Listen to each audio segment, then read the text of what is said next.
सभी भक्तजनों को राधे राधे। जय श्री कृष्णा।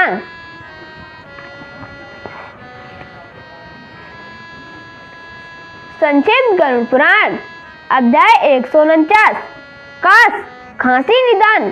धन्वंतरी जी ने कहा, खांसी रोग यथाशीघ्र प्राणी पर अपना कुप्रभाव दिखाता है, इसलिए उसी रोग को अब कहा जाएगा।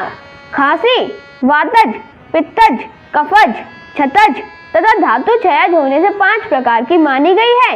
यदि इन 5 के विनाश की उपेक्षा कर दी जाती है तो ये क्षय की उत्पन्न कर देती है। यह उत्तरोत्तर बलवान हो जाती है। इसका भावी रूप इस प्रकार होता है। काश रोग होने पर कंठ में खुजलाहट और अरुचि होती है। कान, मुख तथा कंठ में शुष्कता आ जाती है। शरीर में वायु प्राय अधोगामी होता है। इस रोग में ऊर्ध्वगामी होकर वक्ष स्थल में जा पहुंचता है। वहां अभिघात करते हुए वायु कंठ में रोग की सृष्टि करता हुआ मस्तिष्क तथा रक्तवाही आदि शरीरों के 13 स्तोत्रों में जाता है। तदंतर सभी अंग प्रत्यंग प्रविष्ट होकर आक्षेप एवं उनको कष्ट पहुंचाता है। इसका प्रकोप होते ही नेत्रों में उच्छेप करता हुआ और पीठ, हृदय तथा पार्श्वों में पीड़ा उत्पन्न करता हुआ मुख से निकलता है। बोलने में भी रोगी को कष्ट होते हैं और फूटे हुए कांसे की ध्वनि के समान मुख से वाणी निकलती है। हृदय के पार्श्व भाग में तथा सिरोभाग में पीड़ा उठती है। मोह और क्षोभ होता है एवं स्वर भंग हो जाता है। यह रोगी को अत्यंत तेज पीड़ा के साथ सूखी खांसी खांसने के लिए विवश कर देता है। रोगी को रोमांच हो जाता है। खांसने पर बड़ी कठिनता से अंदर से सूखा हुआ कफ बाहर निकलता है, जिससे खांसी कुछ कम हो जाती है। पित्तजन्य काश होने से नेत्र पीले पड़ जाते हैं। मुख में तीतापन रहता है। स्वर और भ्रम होता है। रोगी पित्त तथा रक्त संचित वमन करता है। उसे प्यास लगती है। कंठ से निकलने वाली ध्वनि टूटी रहती है।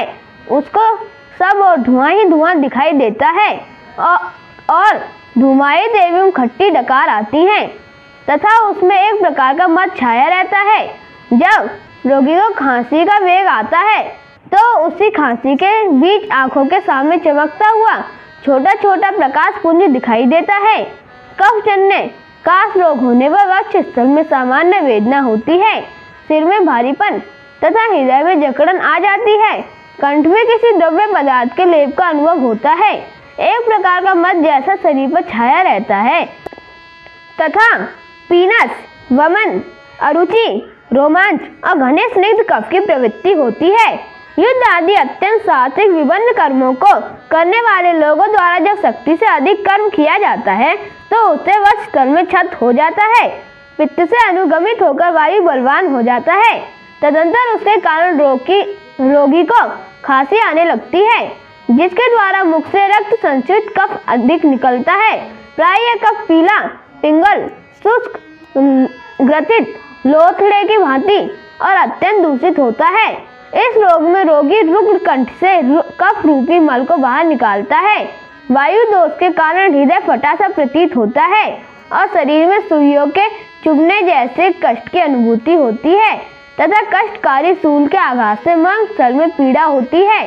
रोगी के पर में दर्द होता है और ज्वर भी रहता है। उसकी सांस फूलती है, प्यास बढ़ जाती है। उसकी वाणी में स्वर भंग होने लगता है तथा शरीर में कंपन रहता है। रोगी इस रोग में कबूतर के समान कहने लगता है। इसके पास भाग में सूल उठने लगते हैं। कफ आदि विकारों के कारण उसको वमन होता है। उसकी शक्ति क्षीण होने लगती है और शरीर का वर्ण कांतिहीन हो जाता है। राज्य यक्ष्मा रोग होने से रोगी का शरीर क्षीण होने लगता है। उसके पेशाब में रक्त आता है। सांस फूलने से पीठ और कमर में पीड़ा होती है। जिनको शास्त्र में आयु कहा गया है, वे आयु रूपी धातुएं शरीर में प्रकुपित होकर दौड़ने लगती हैं। यक्ष्मा से पीड़ित रोगी घर को खांसी और खखार से भर देता है। वह खखार पीप के समान दुर्गंध युक्त तथा हरे और लाल रंग का होता है। ऐसे रोगी को सोने में विशेष कष्ट होता है, अर्थात सुप्ता अवस्था में भी रोगी को कष्ट होता रहता है। यह रोग रोगी के हृदय को गिरते हुए के समान कष्ट देता है। अचानक रोगी में उष्ण शीतल भोजन एवं पेय पदार्थ ग्रहण करने की इच्छा होने लगती है। वह बहुत खाता है, उसका बल क्षीण होने लगता है, मुख पर स्निग्धता बनी रहती है, उसके नेत्र भी शोभा संपन्न रहते हैं, किंतु रोग के बलवान होने के कारण सभी विनाशकारी राज्य अक्षमा लक्षण रोगी के शरीर में जन्म लेते हैं। क्षयजन्य काश का रूप ऐसा ही है। इस रोग से क्षीण हुए शरीर वाले रोगियों की मृत्यु निश्चित ही हो जाती है, अथवा रोगियों के बलवान होने पर यह रोग व्याप्य साध्य रहता है। क्षतजन्य काश रोग भी उसी प्रकार का होता है। काश जब रोगी पर अपना प्रथम कुप्रभाव दिखाना प्रारंभ करे, उसी काल में इसकी चिकित्सा अपेक्षित है। रोगी में उपचार का सामर्थ्य होने पर यह रोग साध्य भी है, अतः रोगी को यथा सामर्थ्य इस रोग को उपशमन अवश्य कराना चाहिए, किंतु उपचार प्रारंभ करने के पूर्व इसके बाद आदि सभी प्रकारों पर विचार करके ही पृथक पृथक रूप से प्रयोज्य औषधि तथा पथ्यार्थ आहार ग्रहण करना हितकर होता है। वृद्ध प्राणी के शरीर में जो मिश्रित भाव से वातजादि काशरोग होते हैं वह याप्य हैं।